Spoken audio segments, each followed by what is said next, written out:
नमस्कार, आप देख रहे हैं बहस का नंबर 1 शो ताल ठोक के। आपके साथ मैं हूं प्रत्युष खरे। कल हुमायूं कबीर अपनी पार्टी लॉन्च करने वाले। हुमायूं कबीर मस्जिद के बदले वोट मांग रहे हैं। हुमायूं कबीर ने कल रिकॉर्ड भीड़ जुटने की बात कही है। ऐसे में बहस जरूरी है क्योंकि हुमायूं कबीर को बीजेपी और टीएमसी दोनों एजेंट बता रही है। हुमायूं कबीर से बंगाल चुनाव में समीकरण बदलने के कयास हैं। हुमायूं कबीर की फंडिंग को लेकर भी कुछ गंभीर सवाल है। ऐसे में सवाल यह है कि क्या मुस्लिम मतदाताओं का एक वर्ग हुमायूं कबीर के साथ जाएगा? हुमायूं कबीर मस्जिद ना बना पाए तो फिर उस चंदे का क्या होगा? हुमायूं कबीर का यह सिर्फ चुनावी शिगुफा है या सच में वो इसे लेकर सीरियस है?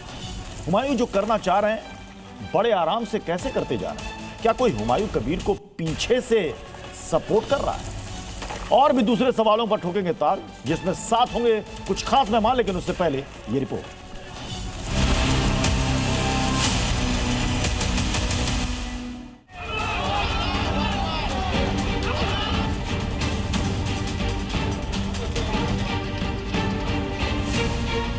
वोटर जो है उनको मैं अपील करूंगी, 4 महीना बाद जो इलेक्शन आ रहा है, वोट चुनाव में वोट भी मेरा पास दे रहा है। जब मेरा साथ एक काम करने का बहुत आसानी हो जाएगा।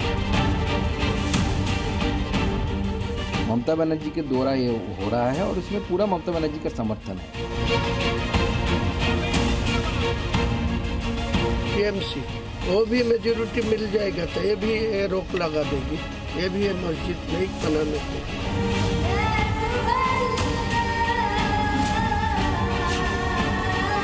यहाँ पे खड़ा हुए हैं ताकि तृणमूल का जो माइनॉरिटी वोट है उस वोट को आप डिवाइड कर सके, बाइफरकेट कर सके और भाजपा को सुविधा दे सके।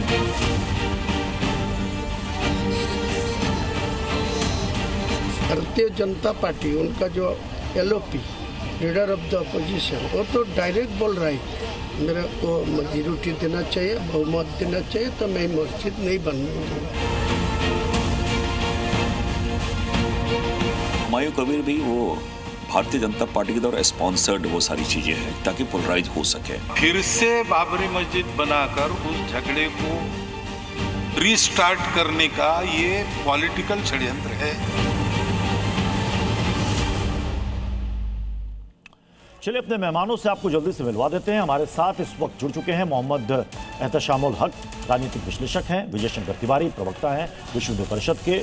थोड़ी देर में आदिल हसन हमारे साथ हमें ज्वाइन करेंगे, प्रवक्ता AIMIM के। नूर अहमद अजहरी हमारे साथ जुड़ चुके हैं, इस्लामिक स्कॉलर हैं। जय भगवान गोयल हमारे साथ हैं, अध्यक्ष हैं संयुक्त हिंदू मोर्चा के। नाजिम खान इस्लामिक स्कॉलर हमारे साथ जुड़ चुके हैं। मोहम्मद एहतशामुल हक साहब, हुमायूं कबीर जिस पार्टी को बनाने वाले हैं वो कह रहे हैं कि मस्जिद तो बन रही है, मस्जिद के लिए केवल दान और चंदे से काम नहीं चलेगा, हमें वोट भी चाहिए। और वो कह रहे हैं कम से कम 90 सीट चाहिए। तो क्या इसे माना जाए कि मस्जिद और मजहब के नाम पर वो खुलकर वोट मांग रहे हैं और मुस्लिम समुदाय इसे लेकर उनके साथ चला भी जाएगा? देखिए प्रत्युष जी, नमस्कार। तमाम पैनलिस्ट को मैं अपनी ओर से नमस्कार करता हूं। ये बहुत बड़ा समझ लिए कि कुछ दिन से हमारे पश्चिम बंगाल में मुद्दा बहुत ही गरमाया हुआ है। हमारे जो सस्पेंडेड विधायक हुमायूं कबीर द्वारा, वो इस तरह से समझ लिए, हम समझते हैं कि भारतीय जनता पार्टी यहाँ सेंग लगाने की काम कर रही है उनके द्वारा, इसलिए कि 2021 में भारतीय जनता पार्टी ने जबरदस्त तरीके से कहा था कि अब की बार 200 के पार, लेकिन हमारी सेकुलर जनता पश्चिम बंगाल की उनको नकार दिया, 77 सीटों पर ला करके खड़ा कर दिया। उसी तर्ज पर आप देखेंगे कि 2024 में प्रत्युष जी, हमारे भारतीय जनता पार्टी ने पूरे देश से आह्वान किया था कि अब की बार 400 के पार, लेकिन पूरे देश में 240 सीट आया, पश्चिम बंगाल में 18 सीट से। मैंने आपसे पूछा कुछ और, आप बता कुछ और रहे हैं। मैंने आपसे पूछा हुमायूं कबीर जिस पार्टी को बनाने का ऐलान कल करने वाले हैं, कह रहे हैं कि 90 सीट हमें दिलाइए, सत्ता की चाबी हमारे पास रहेगी। टीएमसी ने उनको निकाल दिया है। अगर जोड़ रहा हूं, अगर वो 90 सीट 60 सीट ले आते हैं तो टीएमसी साथ में सटाएगी सरकार बनाने के लिए? बिल्कुल नहीं। सबसे पहली बात है, सपने देखने का सभी को अधिकार है। और वो कल पार्टी फॉर्म कर रहे हैं 22 तारीख को, ठीक है, वो पार्टी फॉर्म करे, सभी को अधिकार है, फंडामेंटल राइट है। लेकिन वो सोच रहे हैं कि हम मुसलमानों के रहबर बनेंगे। ये कभी इम्पॉसिबल, बंगाल में कभी भी नहीं हो सकता है। उसकी वजह हम बता रहे फर्तुस जी कि वो तमाम पार्टियों का चक्कर लगा करके आए हैं। वो भारतीय जनता पार्टी का 2019 में मेंबर ऑफ पार्लियामेंट की कैंडिडेट वो बने थे, वो कांग्रेस भी कर चुके हैं और हमारी पार्टी में भी थे। जब हम खबर मिला तो अभी फिलहाल एजेंट किसके हैं वो करने वाले हैं, फिलहाल तो किसके एजेंट है वो? टीएमसी के एजेंट है, बीजेपी के एजेंट है, किसके? अरे भारतीय जनता पार्टी के एजेंट हैं फर्तुस जी, साफ लफ्जों में कह रहे हैं कि भारतीय जनता पार्टी सेंग लगाने के काम कर रहे हैं, लेकिन उनकी सपना पूरी नहीं होगी। और इनकी जो हमारे एमएलए जो हुमायूं कबीर है, इनकी भी सपना पूरी नहीं होगी। इतना मुसलमान बीजेपी के प्रवक्ता भी थोड़ी देर में जुड़ रहे हैं, तो मैं उनसे इसका जवाब ले लूंगा। आरपी सिंह जी जुड़ चुके हैं, लाइएगा स्क्रीन पर। आरपी सिंह जी, आपने सुना? जी नमस्कार। नमस्कार। एहतशामुल हक साहब हैं, ये कह रहे हैं कि ये जो हुमायूं कबीर हैं ये बीजेपी के एजेंट हैं और बीजेपी ने अपने एजेंट को अपने एजेंडे पे लगा दिया है। अब वो पार्टी फॉर्म करें और मस्जिद के नाम पर वोट मांगे, पोलराइजेशन होगा तो फायदा बीजेपी को है।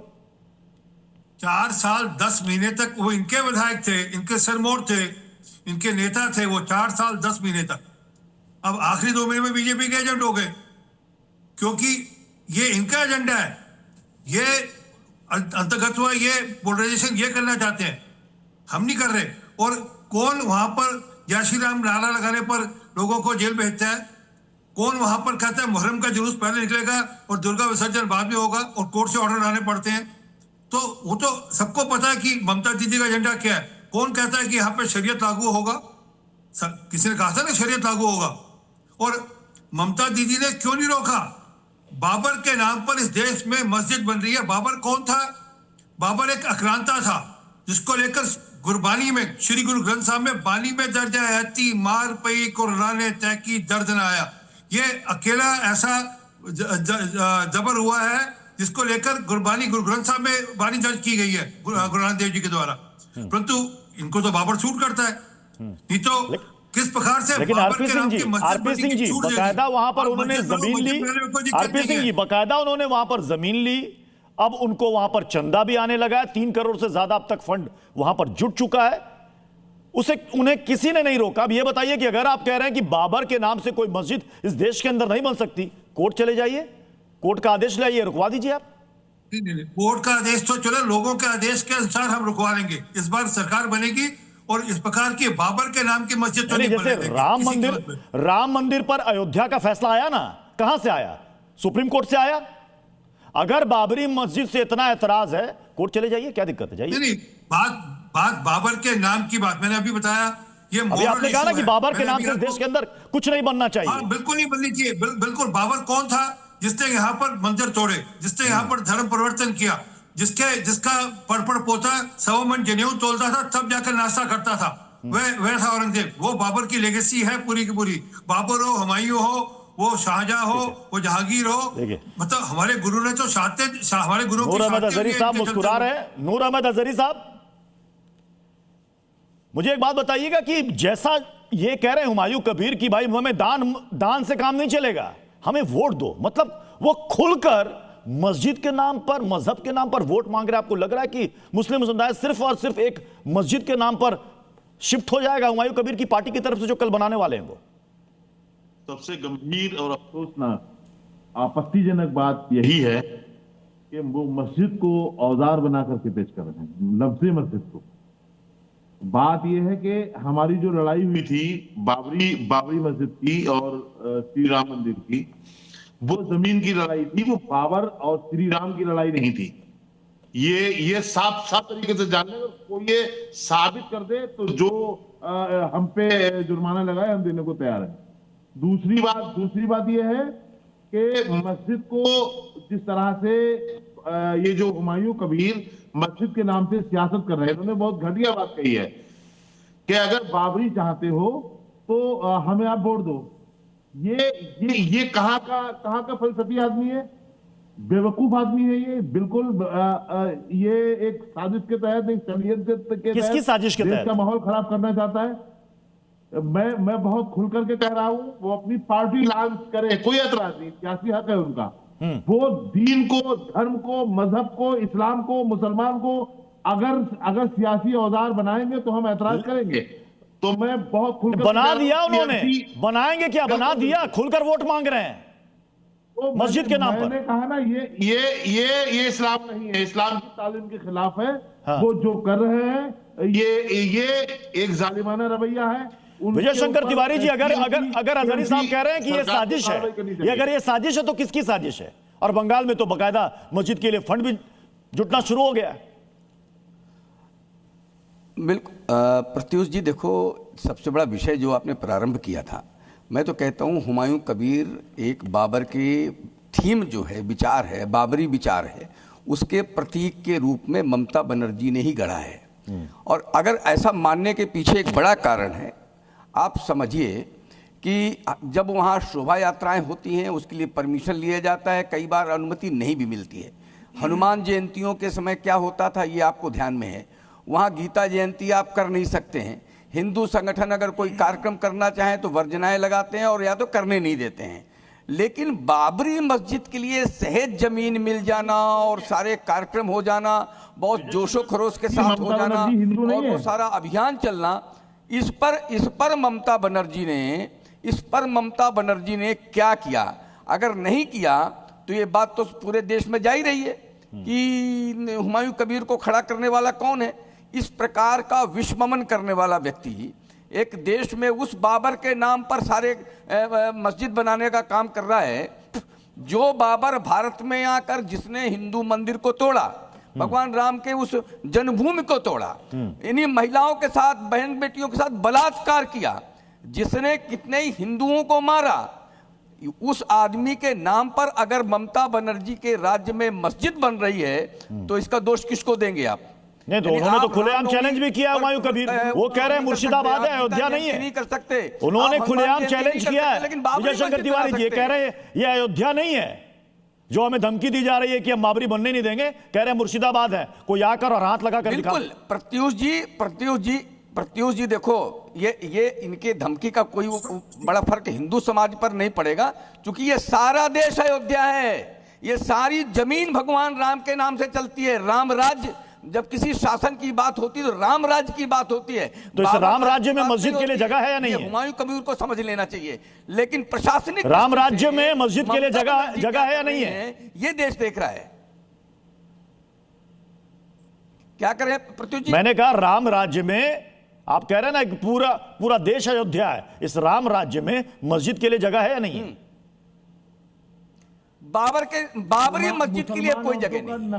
अगर मस्जिद के लिए जगह नहीं होती अगर मस्जिद के लिए जगह नहीं होगी तो दुनिया में पहली मस्जिद 629 में चेरामन के नाम पर केरल में हुई थी ना, वो केरल भारत में है, वो केरल भारत में पहली मस्जिद 629। कह रहे हमें मस्जिद से कोई आपत्ति नहीं, लेकिन बाबर के नाम से हरगिज नहीं बनने देंगे। हाँ प्रत्युष जी, देखिए जिस तरीके से अभी यहाँ पर विजय शंकर जी ने कितना बड़ा झूठ बोला है इन्होंने, अभी यहाँ पर पूरे देश ने इनको देखा। अभी ये बार बार कह रहे थे कि यहाँ पर ये राम राज्य है और ये राम की धरती है, लेकिन मुल्क के वजीर आजम जब विदेश में जाते हैं तो वो बड़े सीना चौड़ा के कहते हैं, सीना चौड़ा के कि मैं बुद्ध की धरती से आया हूं।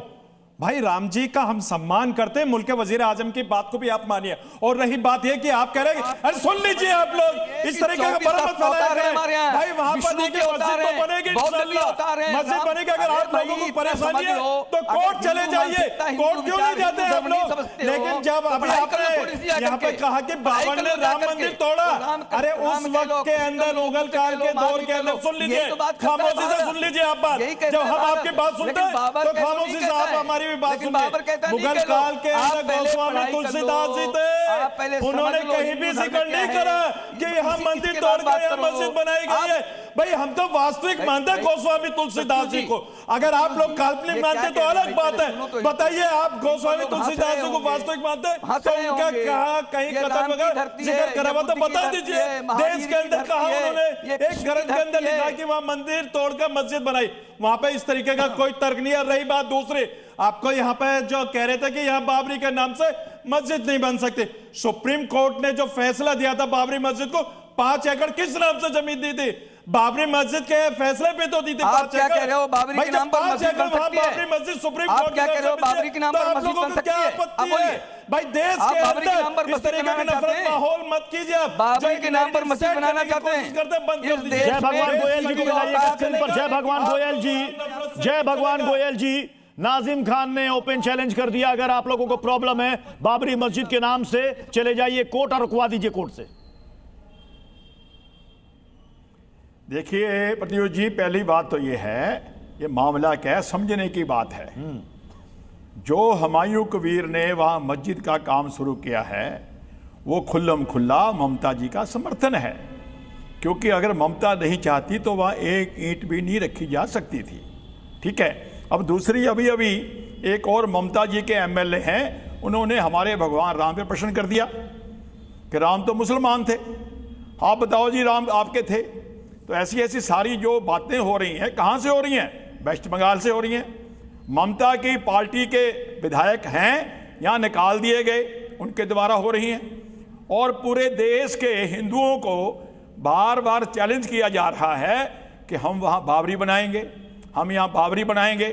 भाई बाबर कब का चला गया, औरंगजेब कब का चला गया, आज तो भगवान राम का युग चल रहा है।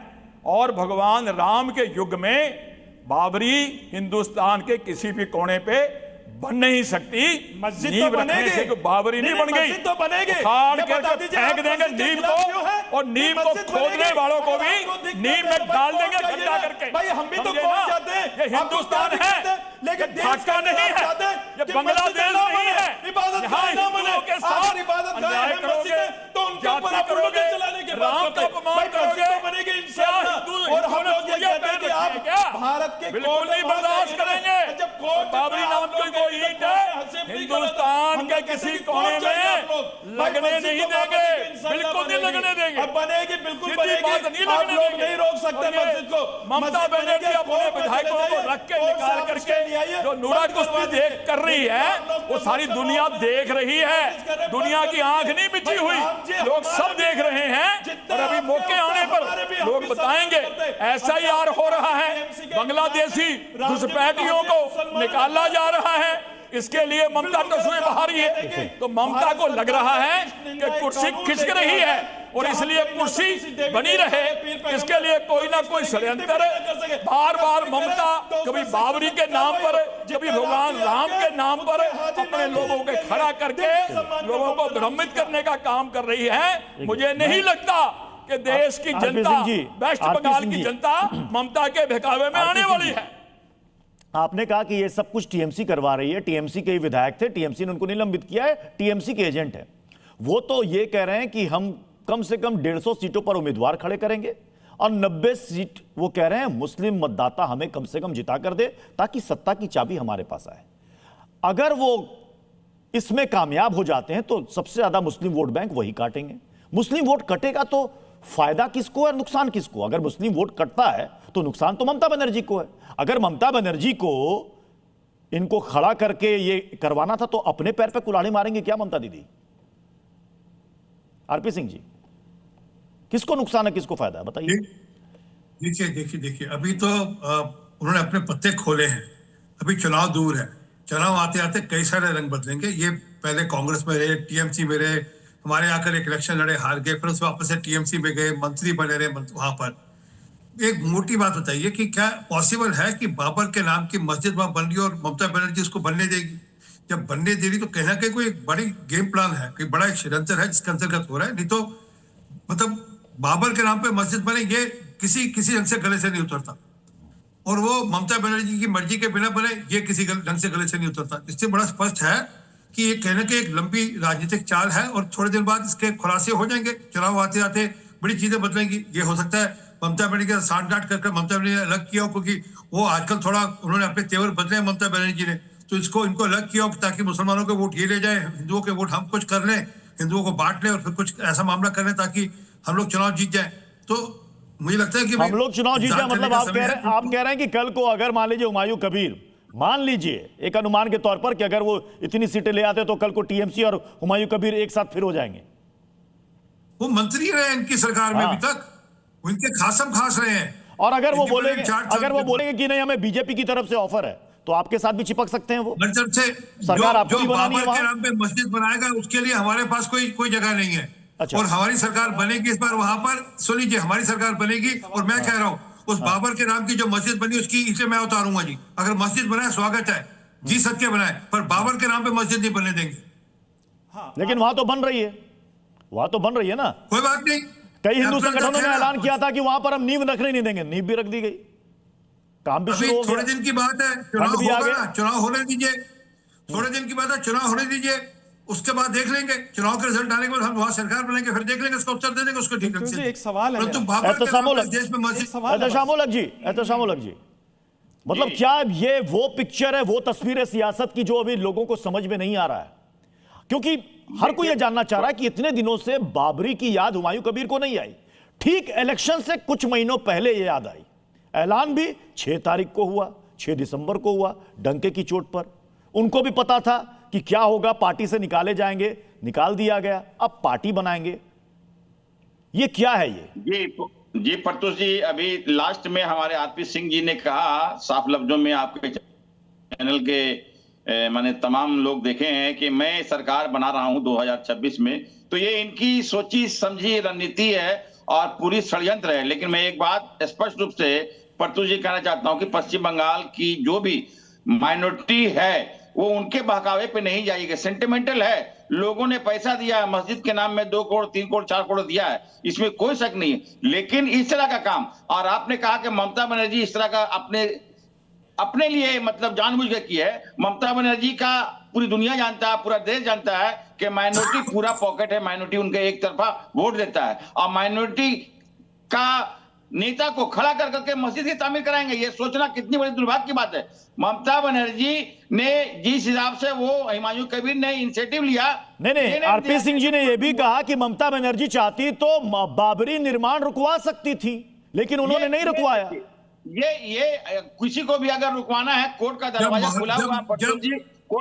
दुर्गा माता का विसर्जन हो सकती है, जब दुर्गा पूजा का विसर्जन हो सकती है। ममता बनर्जी ने दुर्गा पूजा का विसर्जन रोका था।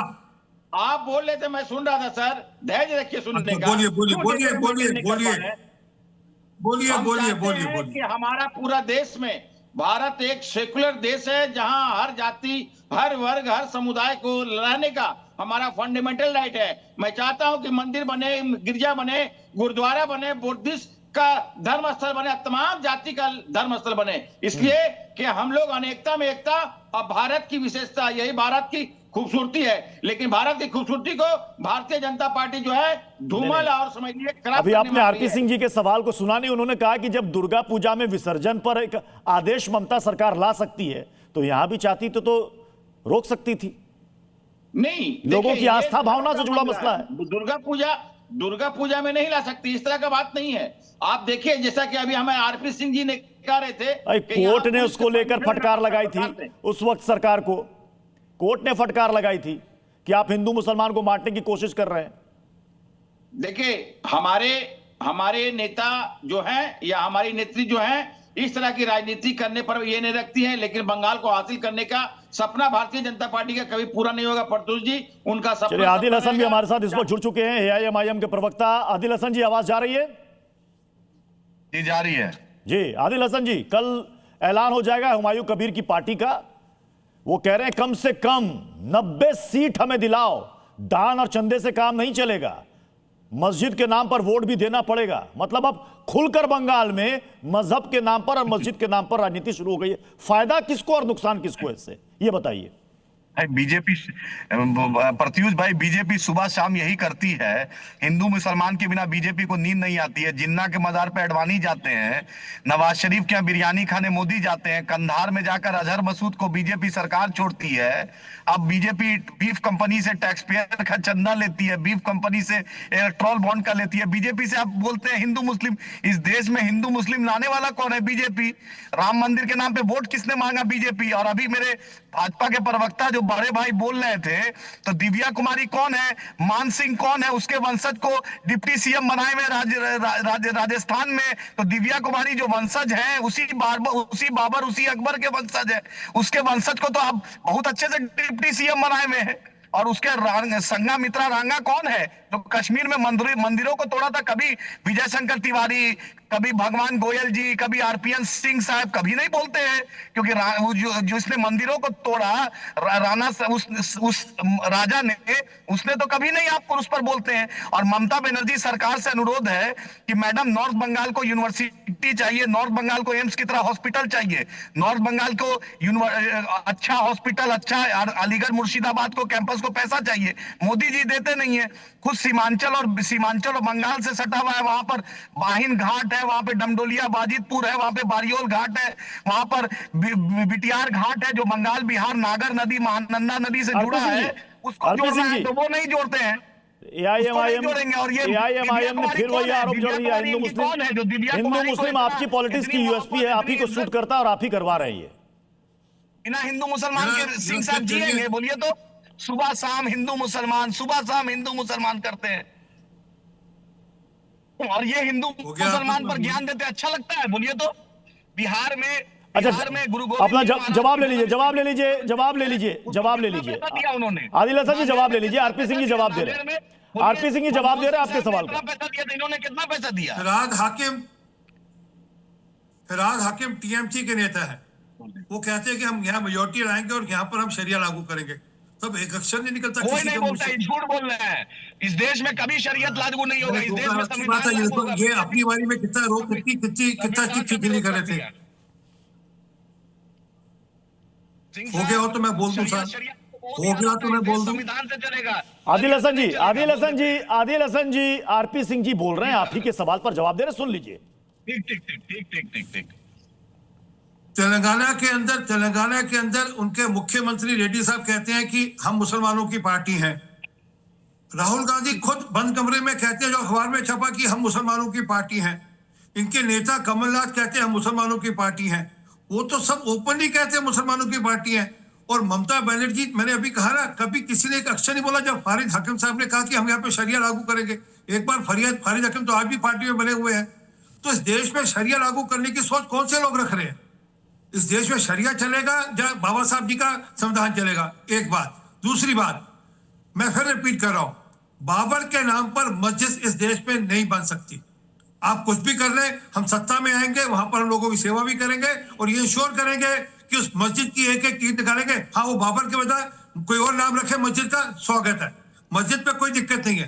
परंतु उस आतताई, उस आक्रांता, जिसने मंदिर तोड़े, जिसने धर्म परिवर्तन किया, शमशीर की नोक पर धर्म परिवर्तन किया, जिसको लेकर मैं रिपीट कर रहा हूँ, गुरबानी में लिखा हुआ है, ऐसी मतलब इतनी मार पड़ रही है तेरे रहते हुए तो आपको दर्द नहीं आ रहा। उस बाबर के लिए तो इस देश में कोई जगह नहीं है, और जिसको उस बाबर से प्यार हो तो बता दें इनमें से। आदिल हसन जी, हुमायूं कबीर ने कहा कि मैं बंगाल का ओवैसी हूं। उन्होंने कहा मैं बंगाल का ओवैसी हूं और हमारी बातचीत चल रही है। कल को आपकी पार्टी और हुमायूं कबीर की कल लॉन्च होने वाली पार्टी अगर एक साथ आ जाए तो क्या किसी को हैरत होनी चाहिए, या सीधे आप कह देंगे कि हमें उससे कोई मतलब नहीं? देखिए, पॉलिटिकल पार्टी है। जब बीजेपी पीडीपी के साथ, महबूबा मुफ्ती के साथ सरकार बनाई, जब जनसंघ ने मुस्लिम लीग के साथ सरकार बनाया, श्यामा प्रसाद मुखर्जी ने मलाई खाया, डिप्टी सीएम बीजेपी के निर्मल खत्री, तो मतलब आप इनकार नहीं कर रहे, इसका मतलब कि गुंजाइश है। आप इनकार नहीं कर रहे, इसका मतलब कि गुंजाइश है कल को हुमायूं कबीर की पार्टी और एआईएमआईएम एक साथ मिलकर बंगाल में चुनाव लड़ेगी।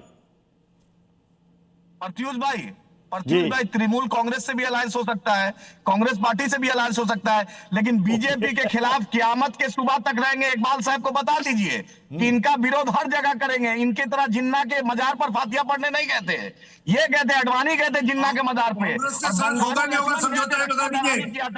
कांग्रेस के साथ आपका समझौता है या नहीं है, बता दीजिए, क्योंकि वहां पर रविंद्र रेड्डी के साथ तो समझौता था आपका। बीजेपी का राष्ट्रीय अध्यक्ष क्या था आपका, बीजेपी को ये बता दीजिए, बोलने के अंदर कांग्रेस और समझौता किया नहीं किया आपने?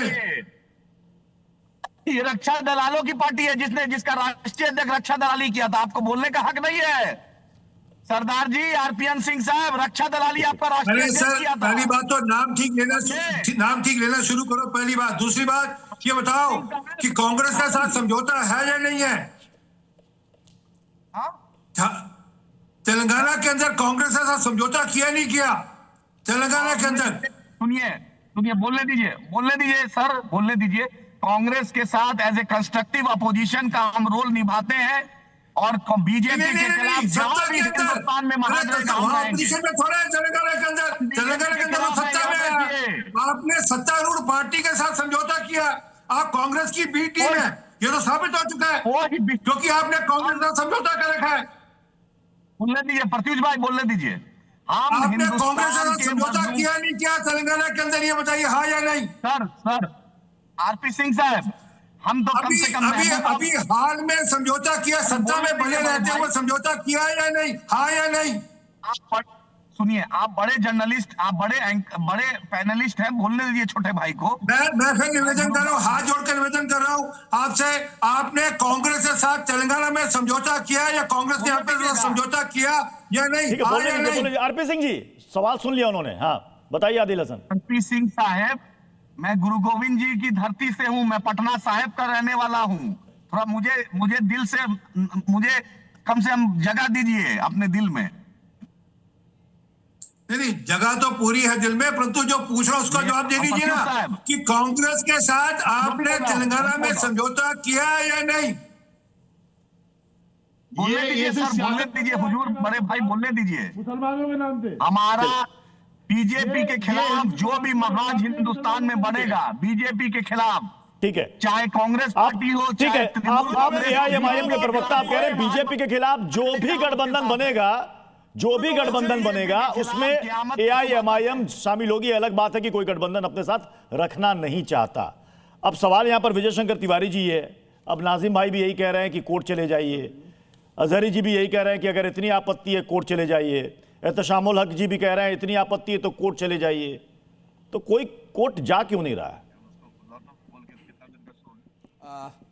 प्रत्युष जी, पहली बात तो ये है कि जो सेकुलर सत्ता के नाम पर मैंने पहले प्रारंभ में ये कहा कि ये देखिए जितने भी मंदिर मस्जिद के विवाद हैं सब न्यायालय से तय हो रहे हैं, उनको नहीं देते। अयोध्या का विवाद न्यायालय से तय हो चुका है, वहीं आ रहा हूं। बाकी अभी और भी कई जगह विवाद है, बात तो विचाराधीन है, न्यायालय में विचाराधीन। मैं समझ गया, मैं वहीं जा रहा हूँ जी प्रत्युष जी, मैं वहीं आ रहा हूँ। मैं कहता हूँ वो मुख्यमंत्री जो स्वतः निर्णय लेती हैं, वो मुख्यमंत्री सेकुलर नाम पर अपनी बंगाल की धरती में जहाँ पर सत्ता कर रही हैं, वह बाबरी मस्जिद कैसे बनने दे रही हैं। उसके लिए उनको ये अपेक्षा है कि हम तो जाएंगे ही, हम तो बाबरी मस्जिद नहीं बनने देंगे। वो अगर कोर्ट में जाना पड़ा तो कोर्ट में भी जाएंगे, नहीं बनने देंगे। लेकिन पहला उद्देश्य क्या है कि ममता बनर्जी को क्या करना चाहिए। दूसरा, आदिल हसन एक बात कर रहे थे हिंदू मुस्लिम, तो हम कह रहे हैं कि केवल जब 2013 में वक्फ बोर्ड की जब कानून बन रहा था, जब केवल वक्फ जिस जमीन पर हाथ रख देगा वो वक्फी हो जाएगी, जब केवल मुस्लिम हो रहा था तब इनका सेकुलर कहाँ गया था। यानी जब हमने कहा कि ये जो अवैध संपत्तियों को उठा करके वक्फ बोर्ड अपने पास कर रहा है तो अब ये हिंदू मुस्लिम हो गया। यानी आप जब मुस्लिम हो रहा था तो कोई बात नहीं, लेकिन जब हिंदू अपनी आवाज उठाए तो हिंदू मुस्लिम हो गया। और दूसरा, वो बैरिस्टर साहब हमारे ओवैसी साहब, वो बैरिस्टर हैं, यानी सुप्रीम कोर्ट के निर्णय करने के बाद भी बाबरी मस्जिद बोलते हैं, आज भी मुस्लिम बात करते हैं। तो अगर हम अपनी आवाज उठाए कि हिंदू मुस्लिम हो जाएगा, अगर इसको आप हिंदू मुस्लिम नूर अहमद अजहरी जी आज ही संघ प्रमुख का बयान भी आया इसी बाबरी विवाद पर। उन्होंने कहा कि बाबरी बनाकर अब झगड़े की शुरुआत करना ठीक नहीं है, फिर से बाबरी के नाम से मस्जिद बनाने का इस देश के अंदर कोई औचित्य नहीं है। देखिए, उन्होंने तो इस अंदाज में कहा, हम उस पर एतराज नहीं कर रहे हैं, लेकिन जो अभी चैनल पर भाजपा के प्रवक्ता और ये हमारे शंकर साहब जो भी बोले हैं, विजय शंकर जी, इन्होंने कहा है कि हम बाबरी बनने ही नहीं देंगे, बाबरी मस्जिद बनेगी तो तोड़ देंगे, उसकी ईंट निकाल लाएंगे। ये क्या है बताएं? सत्ता पावर, सुनिए, सत्ता और पावर और जनसंख्या का हम बनने ही नहीं देंगे, तोड़ने की बात कहां से आ गई? हम बनने ही नहीं देंगे, सुनने वाले कान रखो, अपने सुनने वाले कान रखो, दादागिरी मत करो। यहाँ ये टीवी चैनल है, तुम्हारी सरकार नहीं चल रही चैनल पे। आप हमारे मुंह में शक मत डालिए। हमने कहा मस्जिद बने, स्वागत है, मस्जिद बनने में कोई दिक्कत नहीं है, जो कर रहा है ना, जो मर्जी बर्दाश्त कर लेंगे। और जुल्म जब पलटता है तो कोहराम होता है। पढ़ लीजिए इतिहास। कोई भी दुनिया हिंदुस्तान के किसी भी कोने बाबरी नहीं बनने देंगे। कहाँ चक्कर में घूम रहे हो? हिम्मत हो तो पढ़िए। बात कर रहे हो जुल्म और ज्यादती को आप सुविधा बता रहे हो। बाबर जो जिसने जुल्म किया उसके सुविधा बता रहे हो, ज्यादती को लेकर जिस प्रकार से हंगामा किया गया, पूरा कलकत्ता जाम कर देंगे, बंद कर देंगे, तब तक एक्शन नहीं बोला किसी ने। बाबरी मस्जिद नहीं, अरे बाबरी मस्जिद मैंने कहा लड़ाई राम और बाबर की नहीं थी, लड़ाई जमीन की थी। बदलाव सुप्रीम कोर्ट से कहलाइए कोर्ट से। जमीन की लड़ाई बनी क्यों? क्योंकि बाबर के नाम पे मस्जिद बनाई। किसके नाम पे मस्जिद बनाई? मस्जिद बाबर के नाम पे बनाई। वो बात बोलते हो जो जय भगवान गोयल जी, जय भगवान गोयल जी, जय भगवान गोयल जी है कि नहीं है? कह रहे बन रही है, बनने दीजिए, क्या दिक्कत है? अभी बात कर रहे थे मैंने पहले कि गुरु गोविंद सिंह जी की भूमि से आता हूं, मेरा सम्मानित करो, मेरा दिल में जगह दो। मैं इनसे कहना चाहता हूं, गुरु गोविंद सिंह जी ने एक बात कही थी जो लिखत में है कि ये जो लोग हैं, ये लोग वो लोग हैं, ये लोग वो लोग हैं कि ये जो अपनी बाजू के ऊपर सरसों का तेल लगा के इसको तिलों की बोरी में दे दो, जितने तिल लग जाएं उतनी बार भी कसम खाएं, इनका विश्वास नहीं करना। ये गुरु गोविंद सिंह जी ने बात कही थी। दूसरी बात, ये लोग बार बार कह रहे बाबरी बनाएंगे, बाबरी बनाएंगे। भाई हिंदुस्तान में नहीं बाबरी बन सकती। आप चले जाओ पाकिस्तान, बांग्लादेश, वहां जाके बनाओ। हिंदुस्तान में कोई बाबरी नहीं बन सकती। या औरंगजेब का या बाबर का राज नहीं है ये। आज बाबर का राज, औरंगजेब का राज नहीं है ना, ये कांग्रेस का राज है। आज है ये मोदी राज, आज है ये योगी राज। आज देश का सनातनी खड़ा हो गया है। आप अन्याय करोगे, गुंडागर्दी समय इजाजत दे रहा है, इसलिए इस बहस को यहीं पर समाप्त करने पड़ेगा। बहुत बहुत शुक्रिया आप सभी मेहमानों का हमारे साथ ताल ठोक के में जुड़ने के लिए। खबरें जारी रहेंगी, बने रहिए इस न्यूज़ के साथ।